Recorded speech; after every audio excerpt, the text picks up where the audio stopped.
Good morning, everybody, and welcome to Health Talk.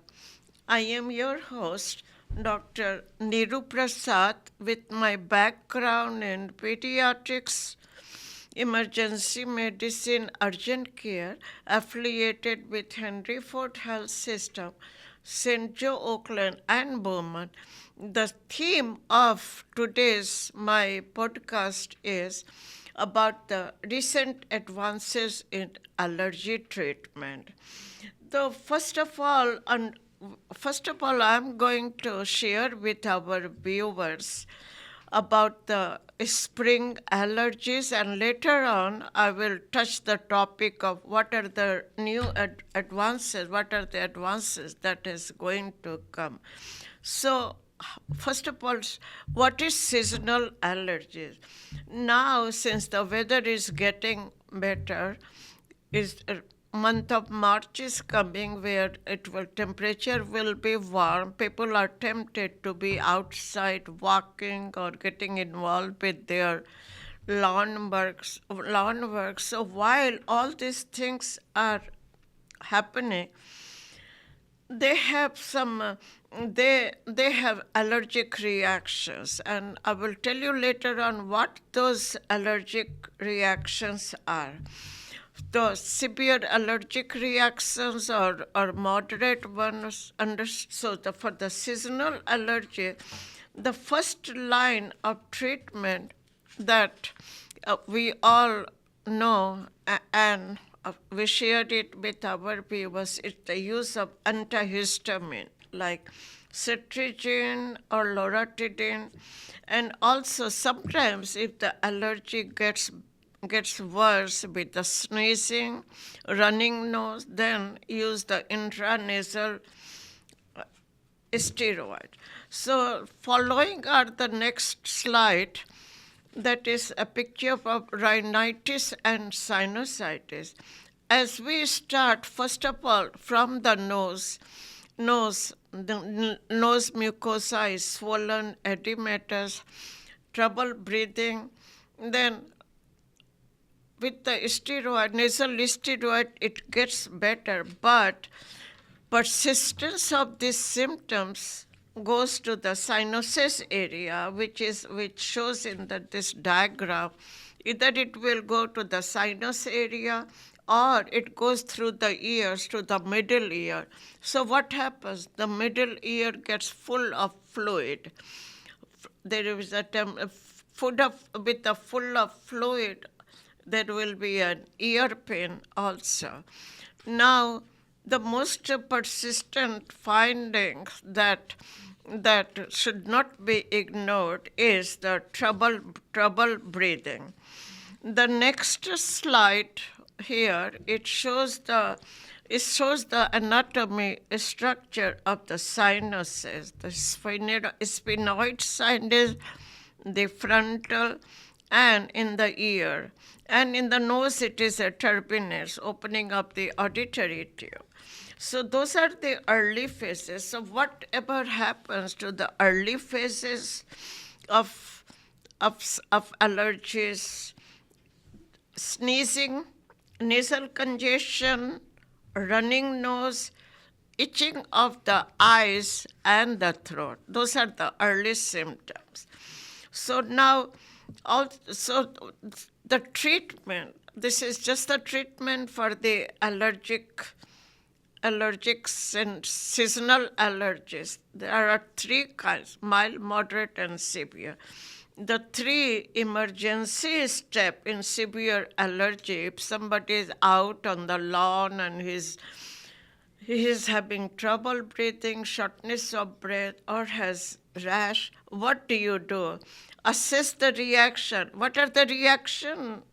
What is happening? Is it blotchy on the skin? Is there a rash coming?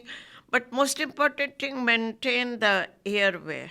And maintaining the airway and breathing is very important in all aspects of allergic reaction.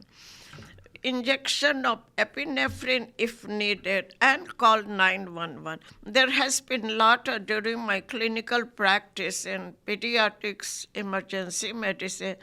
There have been a lot of emergencies that goes in the sports field where the player is short of breath and cannot breathe, and right away the epinephrine helps right away, opening the airway. So now those are the initial therapy for the seasonal allergy. However, the year of 2026, there has been significant recent advances in allergy treatment. What are those responses? They are targeted immune therapy. The targeted immune therapy, what does it do? It improves the biologic and personal medicine approach. And this is based on the target, it is based on improving the safety and quality of the life for children. So most important, first of all, is target immunotherapy. Future therapies focus on the underlying immune causes rather than just treating the symptoms. So just symptomatic treatment followed by targeting approach, immune therapy, as well as the underlying immune cause therapy. Those are the one that is being written in detail, and it has been followed up. So now, what is a biologic therapy? That has just come up, and the FDA has approved this medicine Xolair. This is a biologic therapy. Biologics, what are the biologics? Biologics, these are the medication that are produced from the living organism. And what do? They target the immune pathway. So they block the immune pathway, which are responsible for allergic reaction. The biologic therapy now, as approved in 2025, 2026, they are widely used in severe asthma and food allergies. So these are the therapies that are widely used in asthma and therapy. So now this medication that has come up, Xolair, it is available in the next slide, please. These are available in 300 milligram pre-filled syringe and 300 milligram auto-injectors. And these are the ones that block the mast cells and relieve the acute allergic reaction, the major biologic breakthrough. So far I am talking about the mode of the action of this omalizumab is a little bit complicated, and it has been I have put a picture about this, how the biologic therapy, they affect the mast cells, they reduce the IgE antibody. The IgE antibody is the one that connects with the histamine release and causes acute symptoms. So these are the allergic. So it relieves those symptoms, the mast cells, and what it does, it reduces the high affinity IgE receptors and bound to the IgE receptor. So FDA has approved this biologic therapy, the omalizumab, it reduces allergic reaction and also it reduces the risk of anaphylaxis, which is what is anaphylaxis? An acute allergic reaction that causes breathing breathing trouble and rash and itching. And these are all mediated. The role of biologic therapy is to suppress the IgE mediated allergy. They are and this they are used for the children with the severe allergy and asthma. Omalizumab works by binding the free IgE antibodies and preventing activation of the mast cells and allergic reaction. So much so about the biologic therapy. So what are the precipitating factors for allergies? I went through my previous podcast and my notes and several articles that have been published in the local journals, and those are the precipitating factors. What are the precipitating factors for allergy? Approximately 90% of food allergies are caused by the following food: milk, egg, fish, tree nuts, almond, walnuts, pecans, peanuts, wheat, and soya beans. And these are and now they have added the big nine allergens. They have included sesame, since sesame seeds might be a cause of severe allergic reactions also. So those are the big precipitating factors for the allergy. Now I'm going to talk about the histamine-rich foods that as soon as a child or an adult they eat, they start having hives, itching, and trouble breathing. So what are the histamine-rich food when you go to the grocery stores? Most of the food items have already been labeled. Aged cheese, one of them, processed meats, tomato, spicy food, and alcohol. Alcohol is a precipitating factor in causing the allergies. Allergies and aging. As we are getting old, for the senior citizens to know, their immune system is low. Immunity is getting less and less, and they are more susceptible to these allergens like the pollens, wheats, and all that.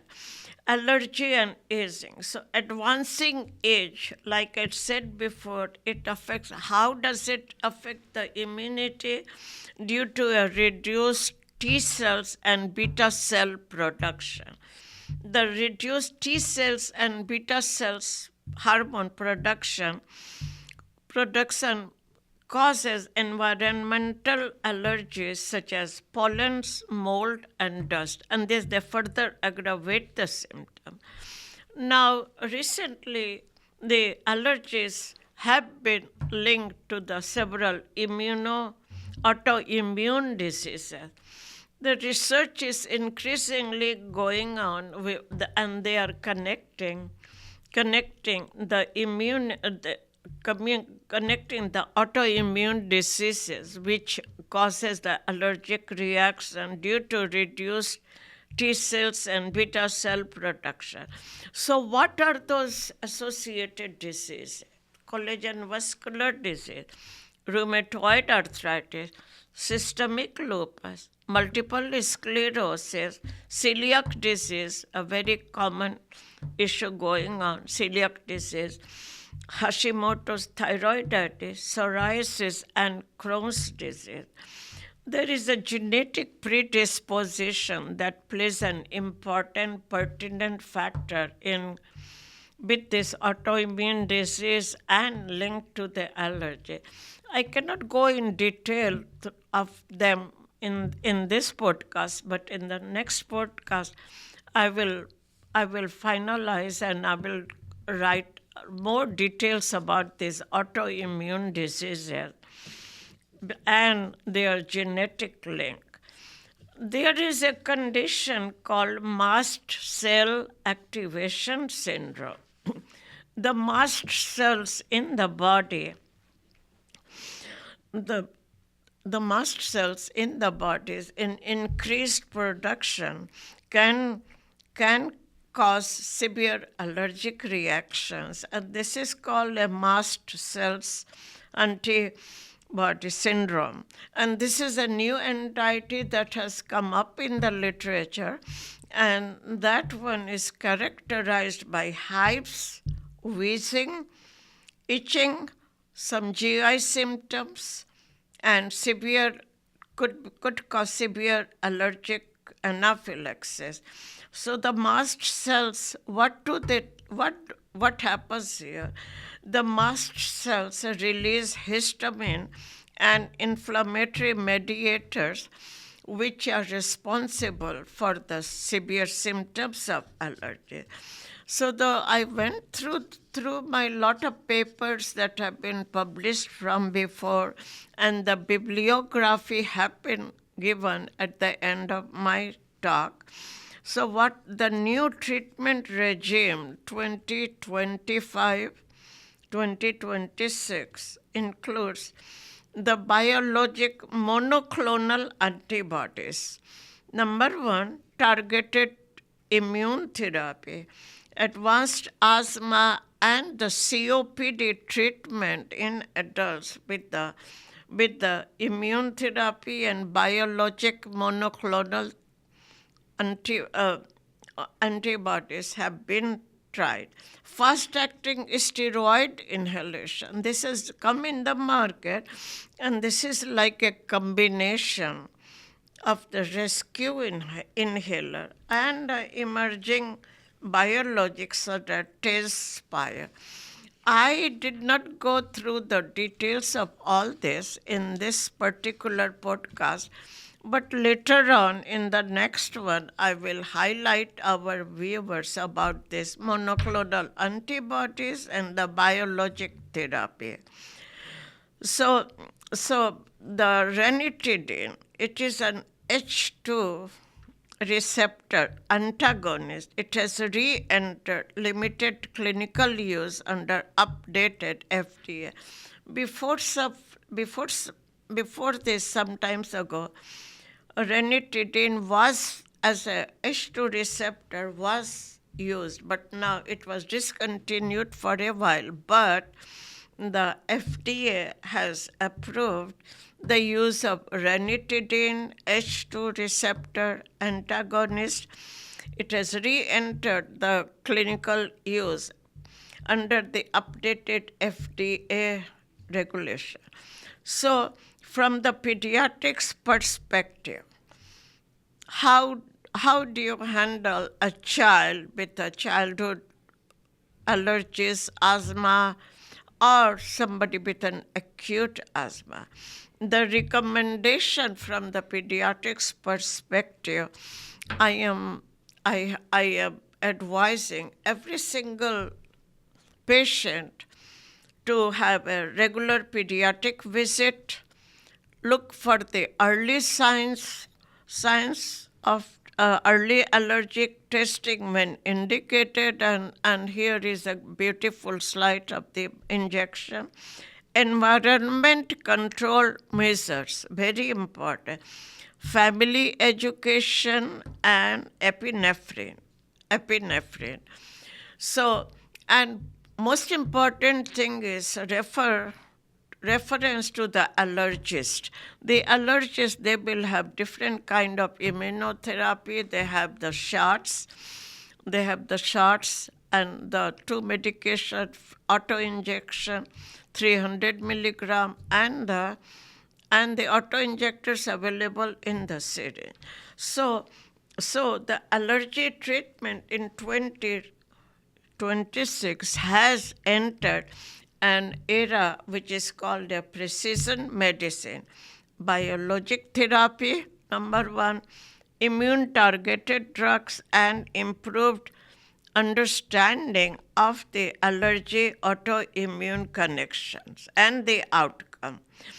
With the continuous research and preventive pediatrics care, allergic diseases, they can be managed safely and effectively in all age group. Now, now these are my own personal perspective from a pediatrics and internal and emergency care physician. I recommend all my viewers, if they have severe allergies, if they have mild to moderate allergies, especially now during the spring season, they should always be concerning their allergist. Primary care physicians usually they refer them to the allergist where they will give them injections and shots. So, with continuous research, like I said before, preventing pediatrics care, allergic diseases, now they can be managed more safely and effectively. So, these are all my personal pediatric perspective view of managing the allergies, the seasonal allergies and the acute allergies. And I like to thank our viewers for watching me on my show. My acknowledgement goes to Anjali Prasad, Steve Rota, and the Bloomfield Township TV staff for helping me prepare this podcast.